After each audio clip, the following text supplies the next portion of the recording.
Quiet, quiet, Gabiniskis. Hello and welcome everybody. Yeah, sweet. You're welcome. Just this beautiful waterfall of people coming in, nearly 100 here already. Thank you so much, Suki. We're so grateful for you to join us today. And we'll just take a couple more moments as people join us. Please feel free as we get sort of started here. Please use the Q&A function. Please use the chat function to share anything you want to share in this moment, to ask questions. We will collect them and maybe pose them at the end after the presentations.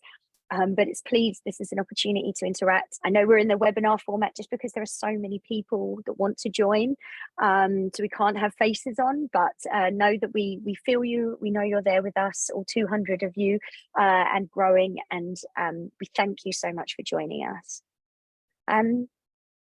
So welcome to this episode, this virtual gathering for our 4 seasons of learning this Truth and Reconciliation program. I just want to say thank you. I'm really sorry that one of the persons that spearheaded this, one of my the Indigenous advisor to the group we work with, a close friend and educational mentor of mine, Jenna Jassett, couldn't be here today. Jenna is an Indigenous woman, Secwepemc and Snaha ancestry, and if she was here, she would tell you about how much that has meant to her, but how that was a journey of discovery for her through her life. Jenna took the lead on the first ever Every Child Matters pilot, which we took to 100 schools and organisations, and over 1,000 people signed up just in the Columbia Basin, where we're sort of based. And it realised how many people do want to deepen their understanding of Indigenous knowledge, culture, history, the challenges, the perspectives. And so it was really out of that Duncan and Jenna and myself very quietly have worked to build this programme with you, this sort of 4 seasons of learning. And so we're really glad and so grateful that you're here with us sort of on this journey. And my name's Jade. I come to you today from the traditional unceded territories of the Snipes people, the bull trout people. I live right next to the Columbia River in a place called Skihikan, where the ridge lines meet the water. And I'm so sad to say that the Indigenous names of the mountain ranges on either side have been lost through the devastation that has happened to Indigenous culture here. But I feel their presence and the creation stories of these linked to coyote, linked to skincoats, are very powerful. And also their relationship to rain and to ocean, these beautiful sisters that created the Columbia River. I'm also going to acknowledge that 3 other First Nations have utilised this beautiful river basin for hunting and fishing and travelling and ceremony, and it is honoured and sacred to each one of them. The Secwepemc, Shuswap Lakes people to the west. We have the Okanagan Silks to the southwest, who travelled here in times of drought and brought incredible fire and climate resilient knowledge. The Secwepemc with their beaver knowledge and incredible technology for farming roots and tubers and knowing the medicine people really well. And to the east, we have the Tanaha. They call this place Mishkakas, the land of the chickadees, and the river is the Columbia River, is the Chickadee River. And because I'm learning that language, I can say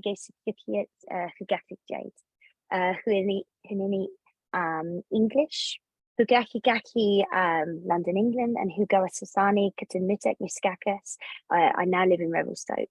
And so for me as an environmental educator, which is what I do, when I came here and I started to dive into this knowledge and realization of the truth of what had gone on, I'm on that journey here learning with you. And so I was saying this is a vulnerable place for many people. So thank you for being here. Thank you for being open-hearted to this journey, because I think it's incredibly important.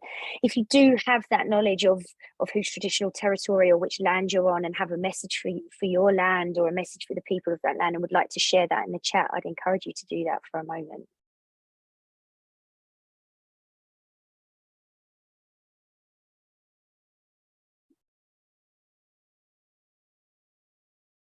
Thank you so much.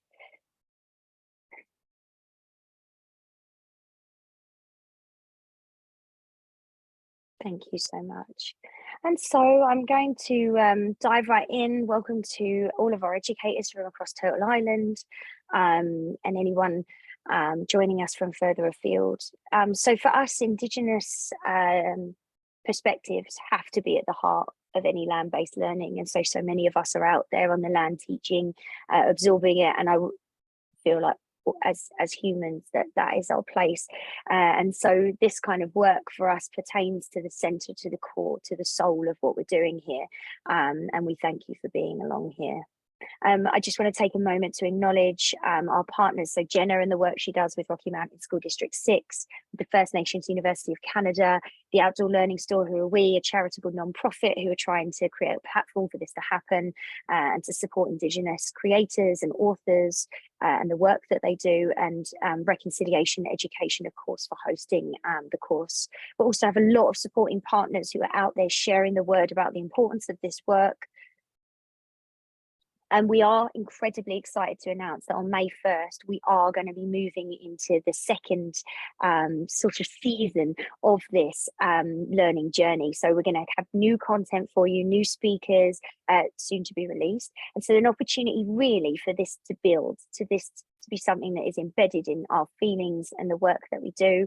That will run from October of this year to June of next year. But also on May 1st going to be relaunching the existing course. So if you have any colleagues, friends, anyone who couldn't get a space this time, they have the opportunity to engage with this original program, and then we're going to be building on it for the future. And one of our phenomenal speakers today, I just wanted to share about Willie Pole's book. It's illustrated by Chief Ladybird. And if you're looking for a beautiful resource about Indigenous perspectives, particularly about resistance and ancestral connection, then Together We Drum, Our Hearts Beat as One by Willie Pole is available in our nonprofit store, and we'd encourage you to engage with it. And so here we are, we're moving to the main event. And I'd love to introduce our speakers today and let them share with you their perspective and what they're doing. So I'll start with David, who's first on my screen. So David Stevenson is the CEO of the Moose Hide campaign, who are coming together to share with us. He's worked in Indigenous social wellness for over 25 years, from being a youth outreach worker to executive positions in government, leading reconciliation initiatives. He's of Irish, French and Haudenosaunee ancestry, lives on the side of the Pacoles Mountain in Leguangan speaking people's territory with his partner and 2 daughters. Also joining us today is Raven Lacerte. Raven is a proud member of the Lake Babine First Nation, and belongs to the Grizzly Bear clan. She's co-founder and ambassador for the Moose Hide campaign and also leads outreach to Indigenous communities. And last, she's a hunter, practitioner of traditional Indigenous cultural and ceremonial activities. Braden's also a proud mother of daughter Cedar Sus and partner Dominic Pole. And last but certainly not least, we have Willie Pole. Willie is a Métis author and educator from Sault Ste. Marie, Ontario. Her debut book, children's book, which I just spoke about, Together We Drum, Our Hearts Beat as One, was released in the fall of 2022 and highlights the power of our matriarchs and ancestors who've been lost to the MMI WG2+ epidemic, so missing and murdered Indigenous women, girls, 2+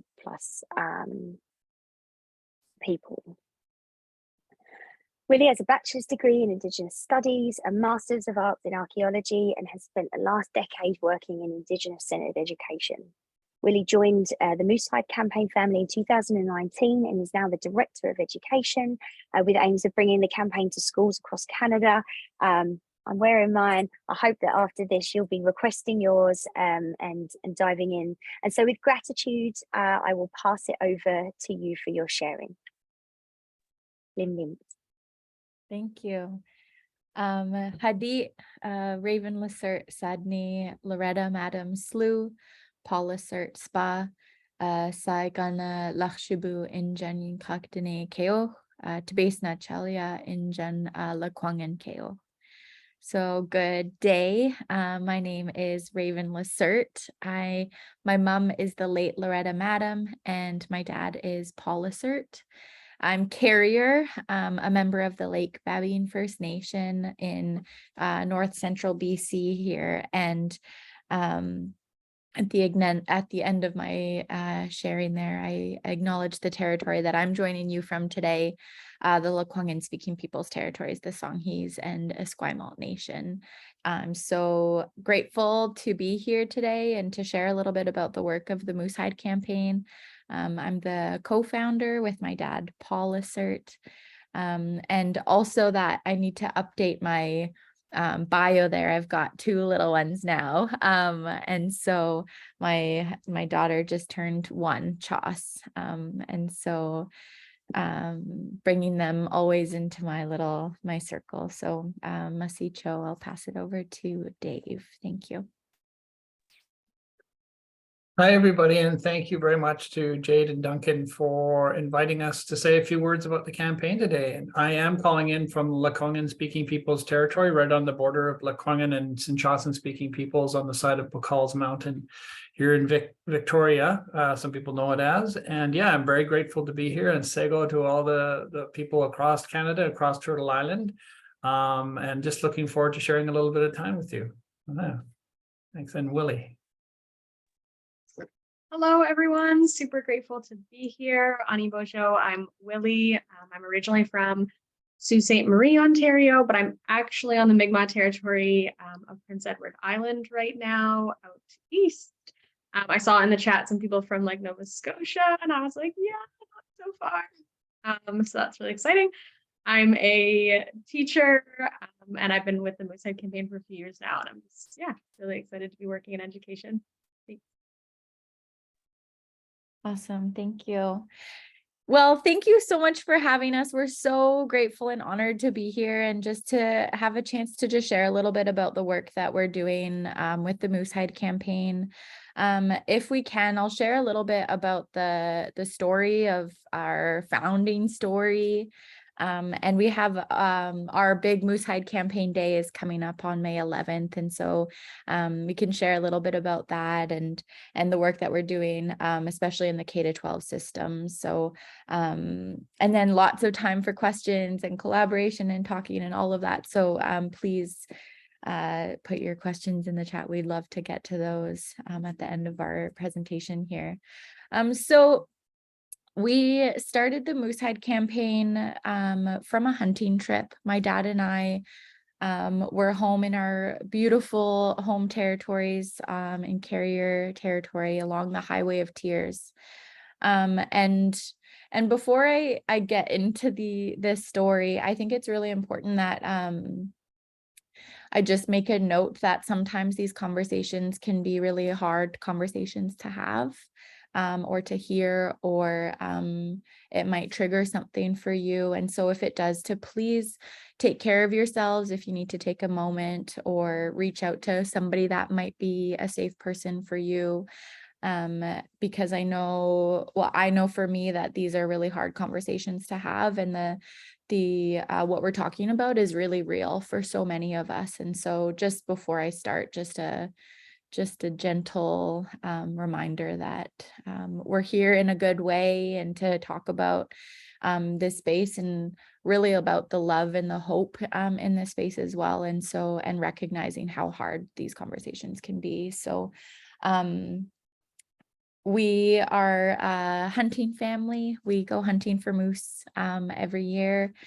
And when we're lucky enough to get a moose, we feed that ourselves in our community for the winter, and we go home every year and spend some time on the land and with our ancestors on the land, with our elders, and practicing that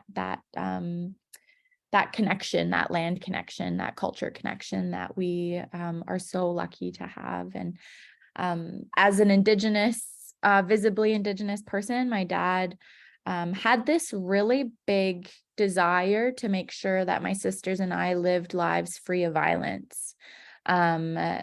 We know that the statistics about the violence that happens towards women and children in this country, and especially Indigenous women in this country. And so knowing all of those statistics, knowing the reality that so many of us are facing, my dad really wanted to do something to make sure that wasn't the reality that my sisters and I would have to experience.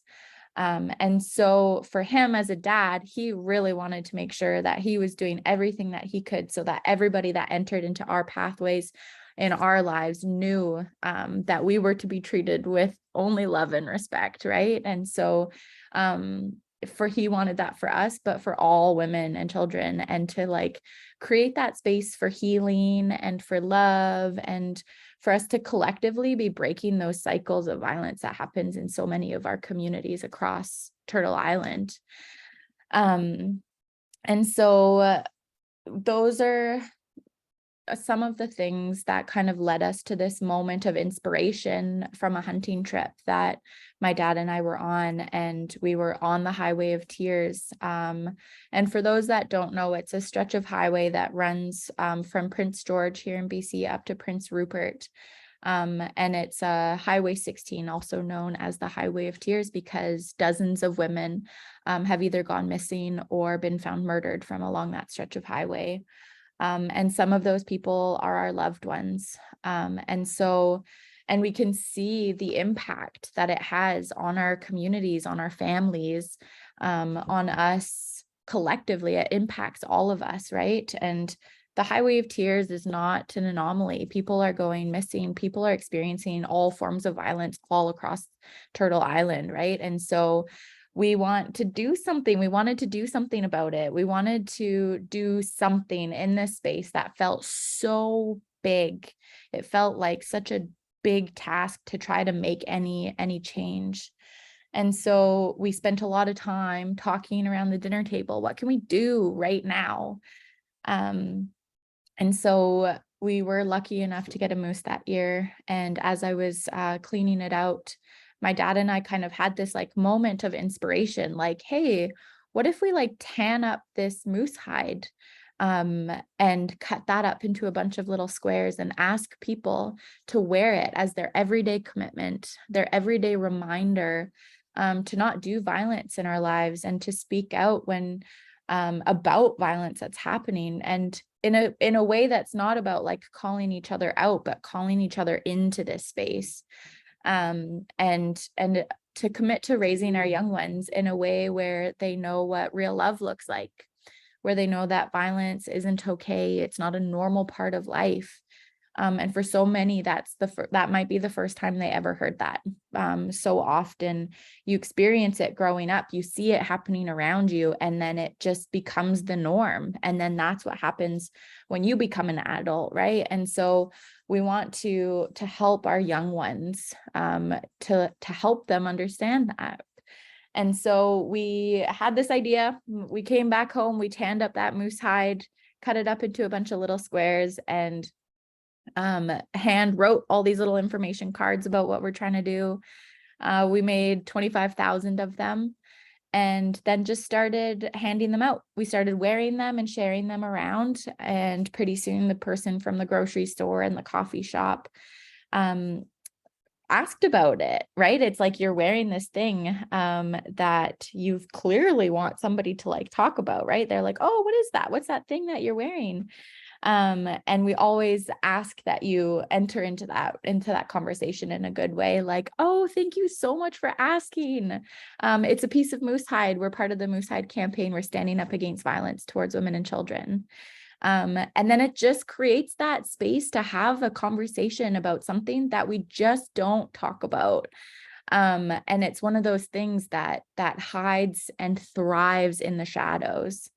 And so we're hoping that these little things can act as flashlights into that darkness, bring it out of the darkness and into the light, and keep it there and say, you know what, we're working on this societal shift, so that women and children can be safe. And we know violence is happening and it's not okay, and we want to do something about it. And this is our commitment to ourselves first. Who do we want to be in this world? Who do we want for other people to experience us as? And then ask other people to wear it as well. So it really is that like inside job first, and then outwardly inviting our kids, our friends, our family, our coworkers to be part of this with us. And so since then, it was 2011 when we first got this idea, and Since then, we've handed out we are just like days away from handing out our 4 millionth Moosehide pin now. To men and to women and to all those along the gender continuum of people that believe in this, and that want to make that commitment to ourselves, to our communities. And we're just keep growing from here. Part of it really is the Moosehide pin. It's that conversation starter. It might be awareness for some people that don't know about how big this issue really is. And so it's that piece that we can just keep talking about it, right? And then the next piece is Moosehide Campaign Day, and I'll get Dave to share about that in a little moment. And it really is to bring people into a space of a ceremony. And so they're like, okay, I wear my pin and I'm talking about it. And now what else can we be doing in this space? And so we've been hosting a Moosehide Campaign Day every year, and this year is coming up on May 11th. And we invite people into a fast. So for one day, we go sun up to sundown with no food, no water, and really to connect on that like human spiritual level, where it's like connecting our hearts and our minds to be part of this thing where there are thousands and thousands of other people that will be fasting on the same day. A collective commitment to this of like love and healing and safety. And so we have a big day coming up, and everyone, you're all welcome and encouraged and invited to come and be part of that with us. It's in person here in Victoria, and it's live streamed across Turtle Island. So please join that with us. And we've got big goals. So we are hoping to give out and gift this piece of medicine. We really think of it as medicine. So it's important for us to never have like a monetary value for it. We want it. It's a piece of medicine that we have to offer for free. And so you can order that on our website as well. And we hope to give out 10 million of these Moosehide pins, and to have 1 million Canadians and those across Turtle Island to join us in this fast. And so I really believe that if we have 1 million people fasting together on the same day for something that's so important like this, that we can actually really make those big steps that we really so desperately need. So that's just the story of how we started and the journey. And I'm just really honored always showing up in these spaces as a mom first. And I shared my daughters Cedar and Chas's names into this circle, and they're such a huge part of this work for me. My dad started this for me and my sisters, and I got it, and now I like really get it now that I'm a parent myself.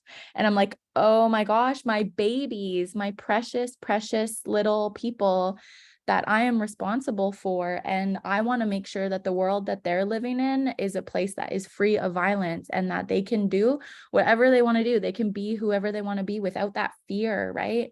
Of being a woman, of being an Indigenous person. So every chance that I get to share that message of love and of hope, it's like, I feel like I'm doing my little girls right. And there's so many of our little precious ones that I bring into this circle too.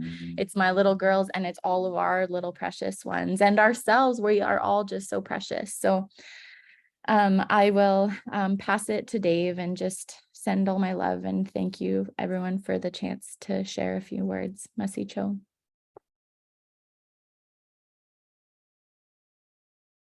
Thanks, Raven. And just, just so great to spend some time and be in a little circle with everybody on our virtual circle space. But again, David Stevenson, I've been supporting the campaign since the early days, and have actually was asked a number of years ago by Paul and Raven to help carry the campaign into the future and support them in the work. So so we have lots going on, and just grateful to be part of this and to sit in this space of connection and sharing and learning and capacity building.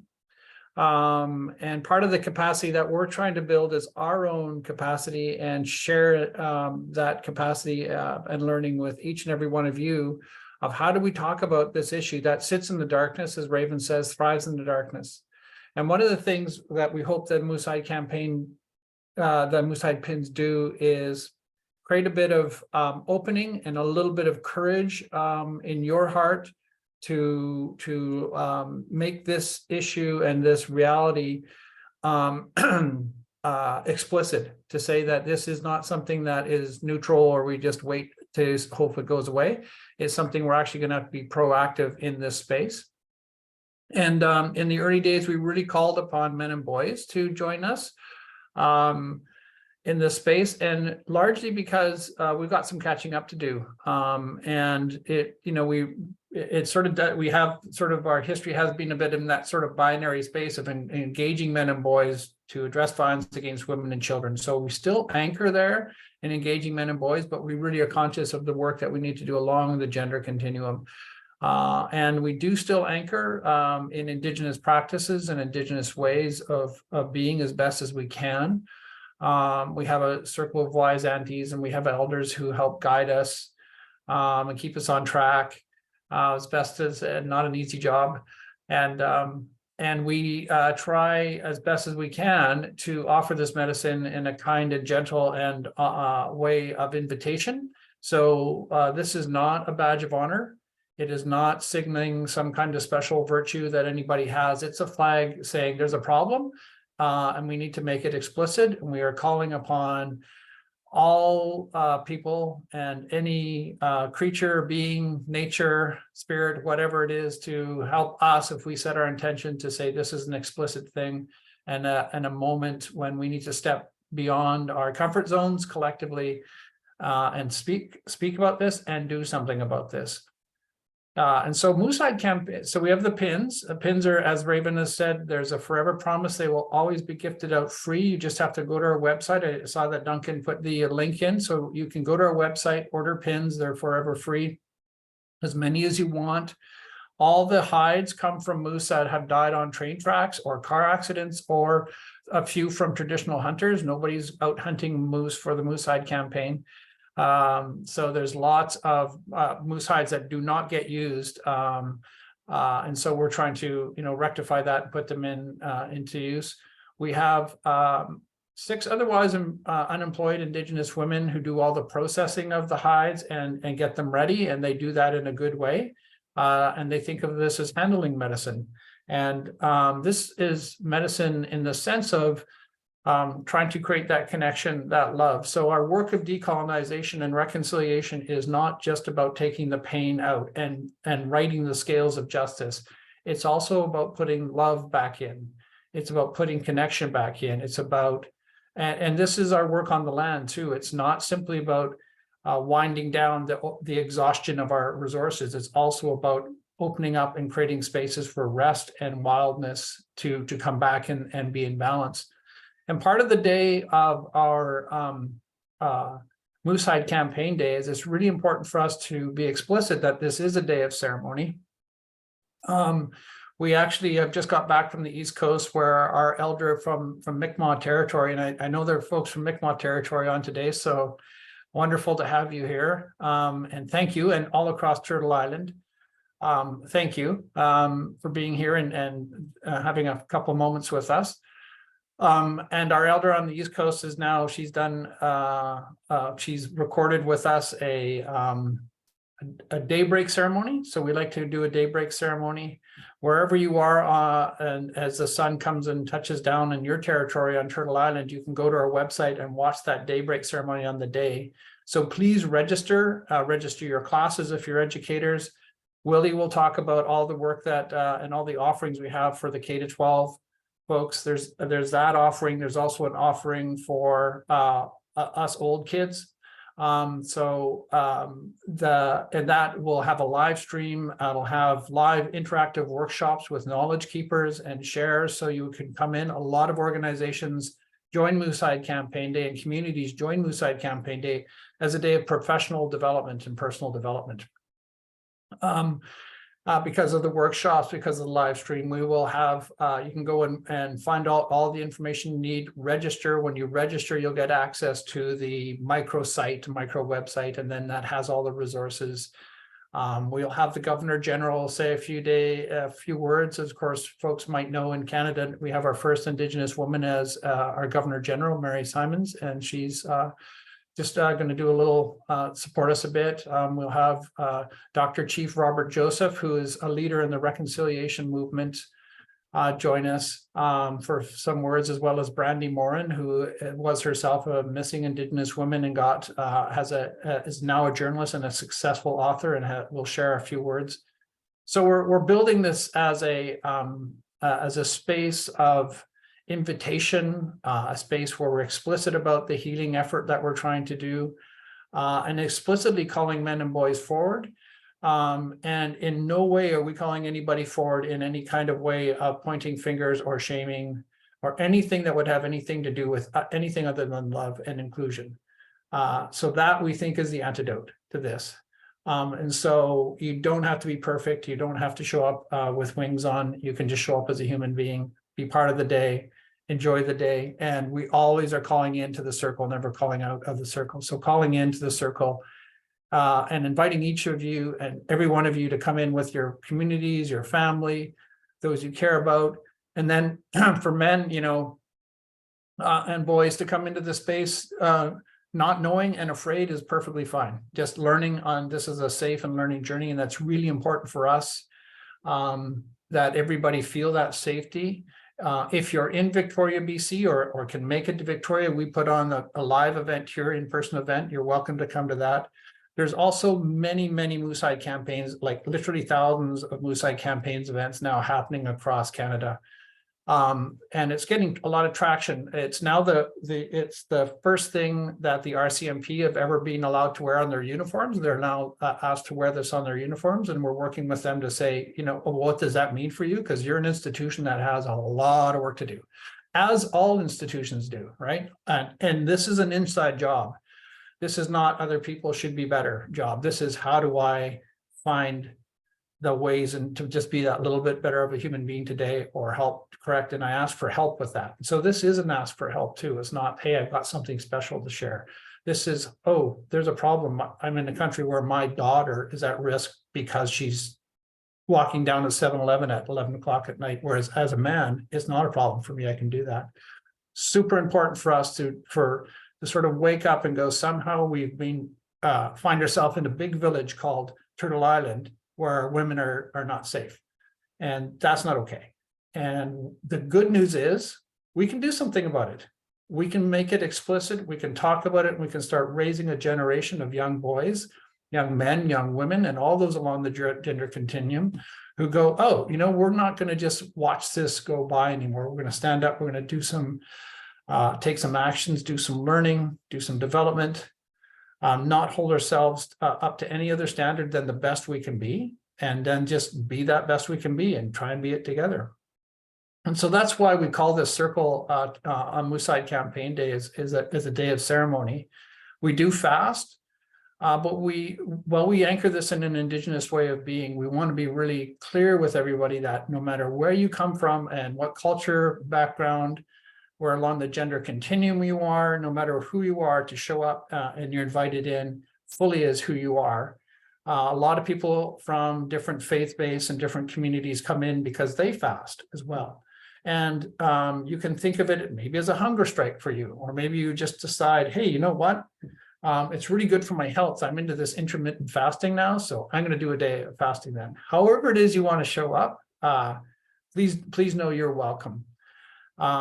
And I'll just say finally that, as we do this invitation out to each and every one of you, it's been our experience so far that there's a line of love and care that everybody has in their hearts, and men and boys are learning this a little bit more for the wellness of women and the women and girls in their life, but all those along the gender continuum now, as we open up this space of learning and going beyond our comfort zones and growing. And as we do that, we want to offer this day as a day of kind of just going, this is, for Raven, Paul, myself, Willie, we don't know exactly what we're doing. We're just trying to bring this medicine out into the world, share it. And so please take it and please make it your own. Whatever the Moosehead can be for you, hold the spirit of it in a way that matters to you. It's yours. You don't have to, we gift it out and you do what you want with it in a way of, we just ask that you carry it with love and as grace as best as you can. You don't have to be perfect. And we're just trying to share it out to anybody who feels that resonance with trying to shift a reality that if we decide to collectively, we can shift. But if we do not decide to do that collectively, it won't shift. And so we're asking, please share it as widely as you can. Please invite as many people as you can. This isn't our ceremony, it's yours. It's a ceremony for you that we're just offering into the space. And hopefully it's a space of celebration, love, and learning, as much as anything else. And so with all of that, finally to say, all my relations, please come, please sign up to Moosehead Campaign Day. Please go and register. And if there's any way that we can help, please send us a note. We'll share what we can. And when we invite you this way, we invite you with a lot of gratitude and love in our heart. So please come. Love you all. Thanks for showing up. And I'll pass the virtual talking piece down the circle to the amazing Willie Pohl, who I'm just super thrilled to have on our team. All my relations. Thank you so much. I just saw in the chat someone say that they had ordered pins for their class and that it affects students. And yeah, like I'm, the director of education at the campaign and a children's book author and also a teacher from the last 10 years.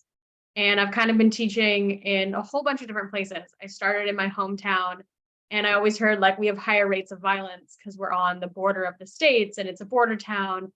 And then I moved to another place and it was, well, this area is more remote. So we have higher rates of violence here. And there's more rates of MMIW G2 plus here because of that. And it just like, I've taught in over 6 places in different places of the country. And it's everywhere. And so there isn't really like that excuse for it, I guess. And all of my work has been hugely inspired from the students that I work with every day who are impacted, who are aware of violence. And, it doesn't matter of your race or socioeconomic status. Violence is there.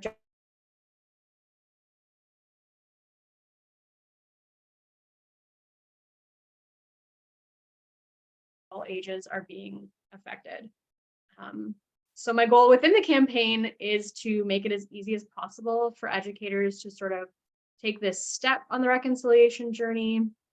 And we often, and I'm sure I already have a few educators out there, we often get teachers wondering how we bring our message to all age groups. We're obviously combating a pretty big and serious issue. And so a huge part of what our goal is to create age-appropriate resources. It's not really ever too early to start planting the seeds and help us understand that violence is not normal and not okay. And in my experience working with youth in the campaign is often the first time that some students have ever heard that violence is not normal because it's an issue that thrives in the shadows. And sometimes a student just needs to pick up that pin, read the card, and feel hope. Like there are so many different with youth and the campaign and how it's touched their lives. And we recognize that violence kind of stems from different places. And so we do create a lot of resources that touch on different topics. We do have resources for like MMIW. We do have resources for gender-based violence, but we also create resources that might be a little bit more gentler to start bringing into classrooms. I know that a lot of educators are starting out their reconciliation journey and their first resource to bring into the classroom might not be MMIW G2+, and that's perfectly fine. And it's not the only thing that contributes to this violence. So we have different topics. We have topics on what two-spirit means, and even something simple like how to be respectful to the land, ourselves, and others, and things that kind of plant those seeds. So we do create educational resources throughout the year on a range of topics. For the younger ones, we often use the Moosehide pin as a way to have good medicine in your life and as a way to kind of look internally and be the good medicine in other people's lives.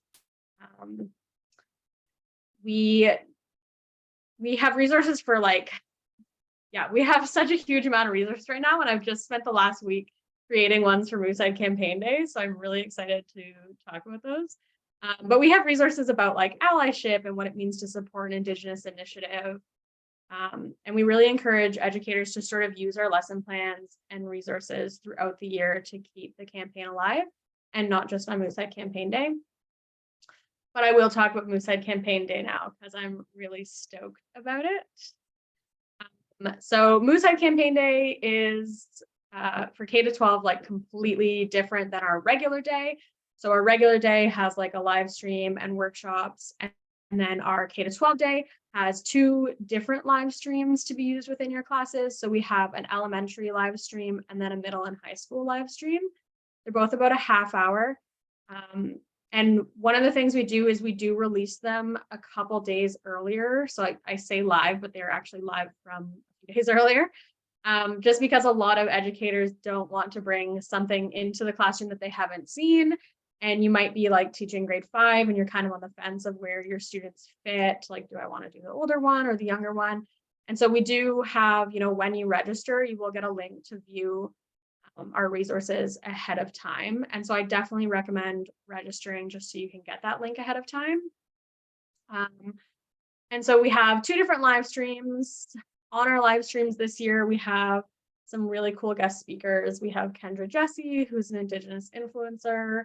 We have Fallon Farinaki, who's a Red River Métis, who's been an MIW advocate her whole life, and she has a pretty tragic story as to how she got into that advocacy, and it's really quite powerful. And so we have her on board.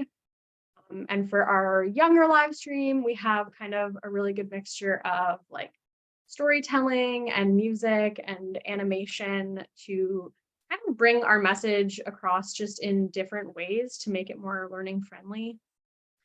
Our overarching theme for K-12 this year is storytelling to make change.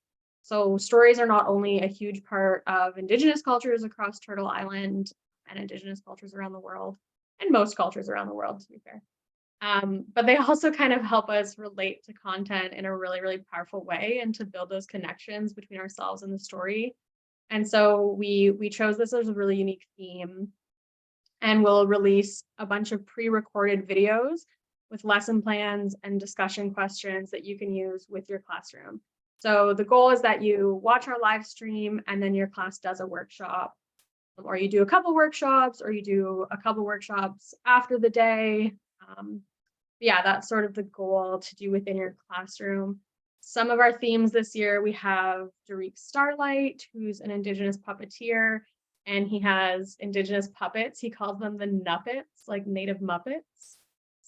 And he's hilarious. And we wrote this puppet show about how the moose hide is kind of like this medicine and showing kindness. And it's been really fun to see.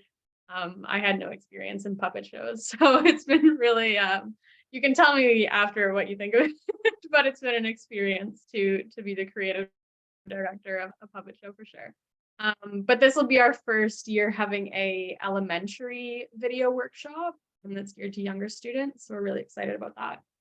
We also have workshops with Fawn Wood, who's a Juno-winning musician who speaks to storytelling through song.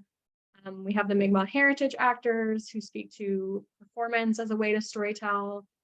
We have Anita Landback, who is an absolutely fabulous drag queen based out of Halifax, to speak to drag as storytelling.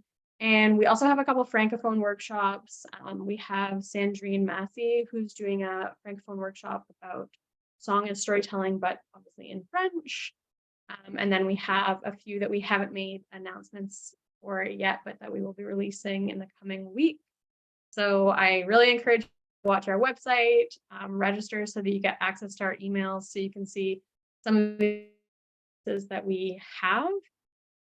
So yeah, our goal is just to kind of create content for all age groups so that your entire school can participate in Moosehead Campaign Day.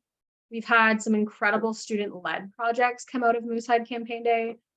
Last year, we had students create keychains and fundraise for the campaign. We've had bake sales. We have some students in Toronto who actually get the hides like from us, and they put the pin and the card, and then they distribute them to different events throughout Toronto as a form of project-based learning.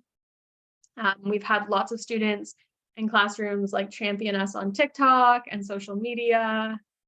So there's just lots of different ways that youth have kind of been involved. And as someone who was a teacher, I'm just like always amazed at the power of our youth. And I really truly believe that with each generation, we're making change. And my heart just couldn't be happier to see all of the young people and educators involved with the campaign and helping to like bring our message to them. So I'm just really excited about that this year, and I hope to see you all there. And I think that's mostly my K-12 spiel. I can hand it back to Raven, maybe? I'm not sure who I'm handing it back to right now, sorry. Just before, if Raven, you want to close or anything before we head into the Q&A, but I just want to say thank you so much. As somebody learning about this concept and wanting to be a supporter, and also, you know, as a woman, and then knowing that my Indigenous friends are twice as likely to suffer the hands of violence, like everything you do is so important, but you've just come up with these really engaging and like non-threatening ways for people to engage.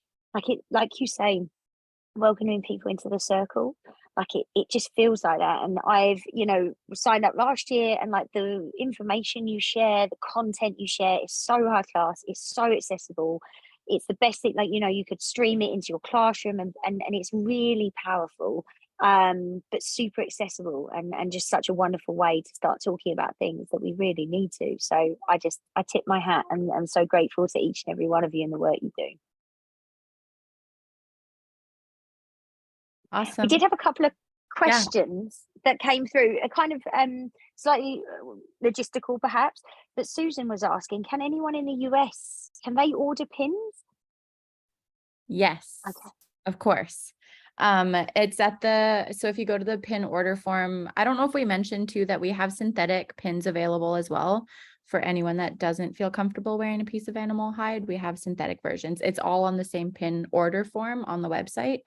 And at the very bottom of I think it's the province one, you go to the very bottom, and then if you click in like USA, then it'll bring in that whole information part. So, and Amazing. please order more, like as many as you think you can use. Don't feel like you need to just order like one or two. We get people ordering like thousands. So we've got a lot. And if you are planning on or hoping to have them before May 11th, just to note that to get those orders in sooner rather than later, so that we can make sure they get to you in time.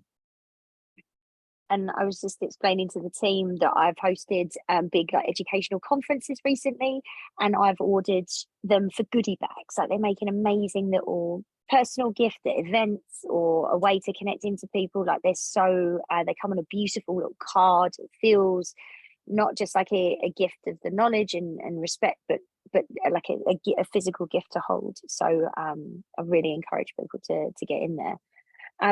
Okay, this question is for you, Willie. Starlene asked, do you have a book or suggestion of a book that would be appropriate for children around the age of 4? So just coming into school age. Is it maybe your book? Was there a topic listed? Like just I think it was just talking about it was when you were introducing the sort of concept of you know, missing, murdered women and children. So I think that maybe is there a resource to introduce that complex topic? For sure. So this is going to sound terrible because I'm not self-promoting myself at all, but I don't know of any books for young children that touch on the topic of like on MMIW at all. I do have lots of recommendations for like just bringing Indigenous content. My current favorite is you can't see because I have my background on, but it's called Bean Begin. Amick Says Welcome, and it's about like traditional ecological knowledge, and it has these cute beavers. There's a book called Walking Together, which introduces like Indigenous knowledge, and it was written by an elder. So there's lots. You can definitely email me and I'll give you a whole book recommendation, I promise. Beautiful, lovely. And yeah, we do have a whole Indigenous learning resources section on the outdoor learning store on our charitable nonprofit store. And Walking Together is Elder Albert Marshall, who coined the term, his Mi'kmaq coined the term two-eyed seeing, of connecting Indigenous perspectives, non-Indigenous ways of knowing. And the co-author of that book, Louisa Rami, is here listening to you speak. And so we've got a workshop where the Elder Albert Marshall and Louise are going to share in our spring workshop series as well coming up. That's free. We also have a resource spreadsheet, which I'm sure Duncan can share the link to, where we're adding in, if you've got personal recommendations, if you go into that spreadsheet, there are like the biggest list of people sharing the things they're passionate about. Oh, nice. People are so grateful for all the work you're doing in the chat. Does anyone else have a key question? We are going to try and cut off right on the half past, because we appreciate everybody's time and we want to honor it and send you off with these beautiful ideas. I think a lot of people were like on the website right now getting pins, which is phenomenal. So please feel free to share. Let me see what we've got in the Q&A here. Someone asked, the Moosehead Day is the same each year. It's May 11th, right? It changes a little bit. So it's now, next year it's actually going to not be May 11th, but it's during the second week, usually of May, is our goal. So we'll but it's around the same time. We'll always update it every year. We'll let you know very soon when next year's is, but this year's May 11th. Yeah. Amazing. Somebody asked about a live stream or session for post-secondary students. We put the link in there, but there are content being created there. Rochelle asked, Willie, what's the name about the French person who you mentioned who does song and storytelling, please? Because we've got a lot of Francophone people and there's not always as many resources there. For sure. Her name is Sandrine. I'll just put the link to her website in the chat so you can see kind of all about her. Yeah, I'm really excited about that one too. She's really talented. Okay.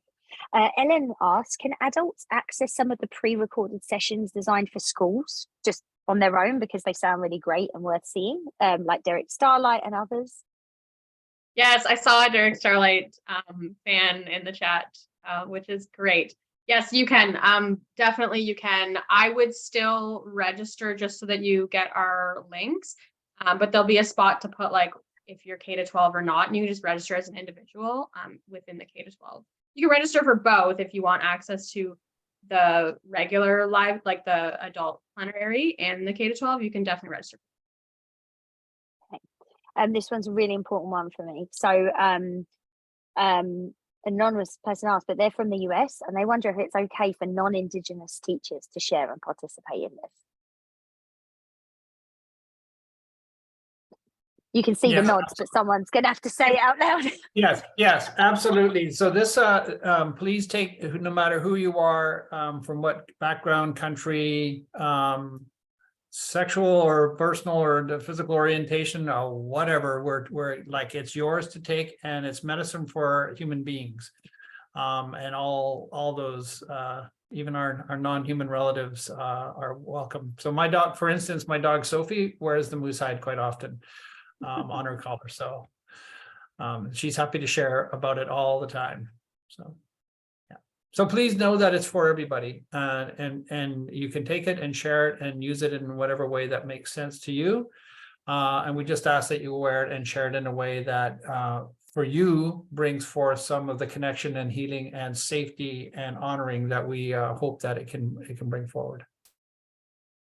Beautiful, thank you. And as a non-Indigenous person, I know it can be uncomfortable as an educator, but there is a difference about teaching culture or teaching about culture or teaching about understanding of things, and coming here and connecting with people. When people share with you, they're here to share so you can share forth and feel comfortable doing a so. nice way to say it is it's not necessarily about teaching culture, but it's about teaching about culture and an invitation of this space to learn. So yeah, absolutely.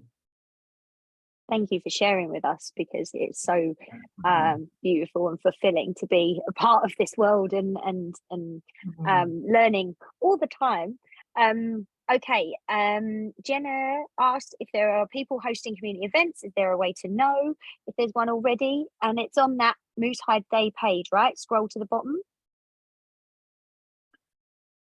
Yeah, there are people are encouraged to register their events. Not all people are doing that, but there I think you'll start to, hopefully you can find and connect with people even if they're not registering their events, or if you do an event just to register it yourself. And that's just a way for people to come together. So a lot of cities, people found like 5 schools independently doing events in the city of like Edmonton, for instance, and 5 schools and a number of First Nations and some corporations and police stations and fire stations are all doing independently, and now they've all hooked up and are connecting up, and so which is exactly what we want to see.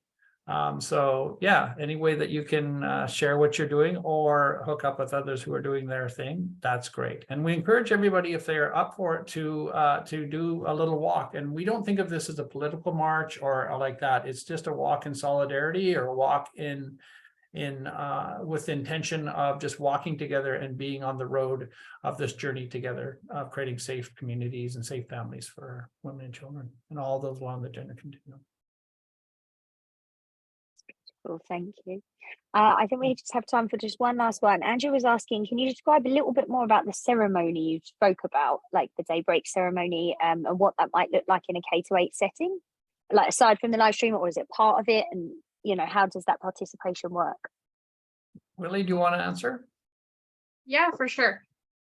So we do have like our daybreak ceremony is filmed ahead of time so that you can watch it whenever daybreak is in your area. We don't have a lot of K-12 kind of participating in the daybreak, simply because they get to school usually already after sunrise. But I do think it is still like a really valuable thing to watch and kind of talk about on its own, and to sort of have that presence, and like to kind of be grounded in a day of ceremony, even though you're in a school setting. I think it's a really beautiful thing. And so I think, yeah, it's quite short. Like I think it's maybe 10 minutes. Maybe not even. And so it's just like a really great way to open us in ceremony. And we sort of do that in the K-12 live stream as well. We open with like drumming, and we open with an elder and a prayer and that kind of thing. So it is grounded in ceremony regardless, if you include the daybreak or not. So we also get, it's also sometimes like K-12 can be a little bit more difficult to fast, just because you have like set times for eating and things in K-12. So we do have some schools fast, but some classes that are like little ones, like they might go without snack that day. And so they still have lunch, they still have like second snack, but just to kind of like understand how it's rooted in ceremony. And so there's like little adjustments that you can make, and that is like completely up to you. Like we really encourage you to take the Moosehide campaign and do what's best for your own students. Thank you so much. It's so wonderful that it's so open and adaptable. And I hope that each and every one of you who's here, I mean, there's so many people being inspired to engage with it. And so I'm so grateful that you're here. Okay, one last question before we go. Abby asked, would it be appropriate to share the daybreak ceremony or some of the recorded videos on another day? Then they don't teach on that exact day, so they would love to share it on another moment. Yeah, absolutely. And that's one of the reasons we release it ahead of time for teachers, because like some high school schedules too, like they only have that class like once a week or whatever. And so it's really, really flexible. Like we encourage you to celebrate Moosehide Campaign Day, like as close to the day as you can. But we really also want to keep it year round. Like we have last year's video workshops are available as well on a YouTube playlist from the Moosehide Campaign. So So you can watch last year's, like we have a lot of educators use last year's leading up to Moosehead Campaign Day, just to kind of bring the conversation in. So definitely, yeah, year round. Okay. Well, I can say like it means deeply. I'm grateful. There's not a word for thank you there. I'm grateful for my soul, for your knowledge, for your sharing, for this opportunity to engage. And I know it's hard when we're not all facing each other in circle, but this ceremony of people being here, of sharing, of this energetic exchange is so powerful. And I'm so grateful actually for this virtual space, for connecting people who might not otherwise meet and might be a bit physically disparate from each other. So thank you. And it's nice to say lim lim. Thank you so much for being here. Thank you to the 300, nearly 400 people who watched this, and we'll see you for the next virtual gathering, and we'll see you in the reconciliation education program as your next modules are released. Thank you so much, everyone. Thank you. And a Blessings. wicked.